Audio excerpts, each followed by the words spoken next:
Can I talk about Bill? Sure, I can talk about Bill. So Bill is a character that like plays an important role in the Left 4 Dead 1 series. He's voiced by Jim French, and at that point, Jim French had been used by Valve for the Half-Life 2 Lost Coast, I think, and then Gunman Chronicles. I was going to talk about Gunman Chronicles and something else. People forget about that one. But he is the same age as the characters that we ended up basing him on, which was my dad and my uncle. Eric knows my dad and my uncle. I can say Uncle Joe, and Eric knows what I'm talking about. So it's helpful when you're talking about something because he knows that language. And he talks now. Uncle Joe's way more aggressive than my dad. My Uncle Joe was the only person I've ever known in my life who had guys. If something was going on, he had a guy. He had a guy. He'll take care of it. He's take care of it. He ran a trucking. He owned a trucking company and a used car lot. I tell the story of when I got in trouble with the law at one point and I had to go in front of a judge. He changed the judge's motorhome oil or something like that. Like he took care of it for me. So when I went up ahead, and then the judge was like, but so Eric knew him as well. And so a lot of like the go pound salt and all of that kind of stuff. Definitely like that language comes from there. But the role of Bill plays this important part. And that is he is the straight man, but he is not a punching bag straight man. He's a grumpy straight man who sees what's going on and is just like, you're all idiots. And everybody else then gets to play off of that, right? Like, you know where Bill stands on everything. The minute you see something, you know what Bill would say. And so then everybody else's jokes can play off of that without having to Bill even say it, because you know what he would have said. And that's just a really super helpful device to have in writing, where you have this character that everybody understands. Everybody understands a grumpy old man.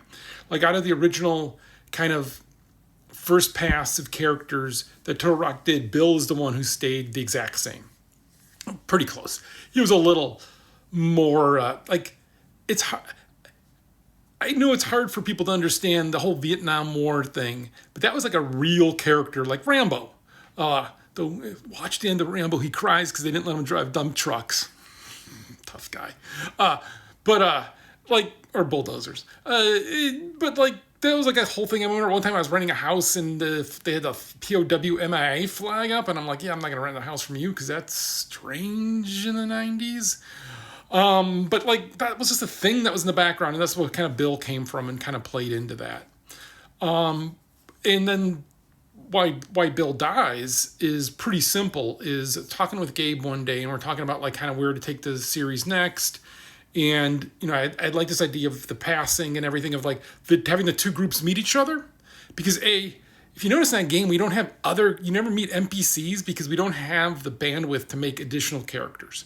So finally, we get to have additional characters. And the cool thing is, when you run into those additional characters, you know their backstory. You have that connection. And what would be even cooler is to have this big thing happen that you're going to learn about, like, and have all of this, so that if you're a fan of the series and you're playing both, like, all of those episodes where they're together, you have a way deeper understanding of it, like a way deeper knowledge. And I thought that's just really cool that normally you don't get that out of a game. Every NPC you meet is just some dope, right? And they spend a lot of time trying to tell you the backstory, but here you just know the backstory. And so then talking with Gabe, he's like, well, if you kill the one that annoys you, you're gonna just want to get rid of them. Kill the one you love, and you'll treat it with respect, which was a good. I mean, I think I'm a professional, could have done both, but yeah, it was a good framing for it. And so then we said Bill, because we all love Bill.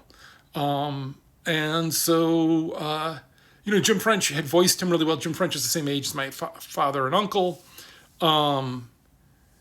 A couple times he didn't want to like read some of the more outlandish stuff because my uncle and dad are both a little bit more salty and less Christian than Jim French, which was fine.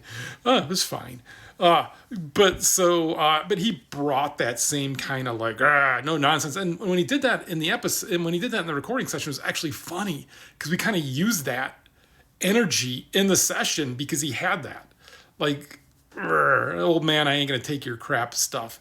But so that's why we had him die in there, and the idea of all of that tying in together, I thought really was well, and I really like the trailers we did for that, and all of that, and all of that was based on like the idea of sending off Bill in a respectful, good way. So I don't know. The Go Pound Salt line always makes me think of my dad, or the damn birds line. Again, like sometimes it's really, really lucky to have worked with actors that can say the simplest stuff, but how they say it and the intent that they say it in just elevates the line so much. It makes it such a good character. So I think Bill definitely is always a special character to me. Oh, and this says, Bill Overbeck. Whenever anyone mentions the last name of the characters, I have to be like, wait, was that really? Because we just don't care. Like, we just put that in there at some point. We just don't care. Like, they're what they can, like, nobody does their full names. I think we're going to Bill at one point say somebody's full name, like, in that kind of, like, dad way, and it just didn't feel right. I don't think they do. I don't think anybody does full names. But, like, yeah, it always just cracks me up because I think the fans see it as the full name, and I don't ever see it that way. And I'm always like, who's that? So, yeah.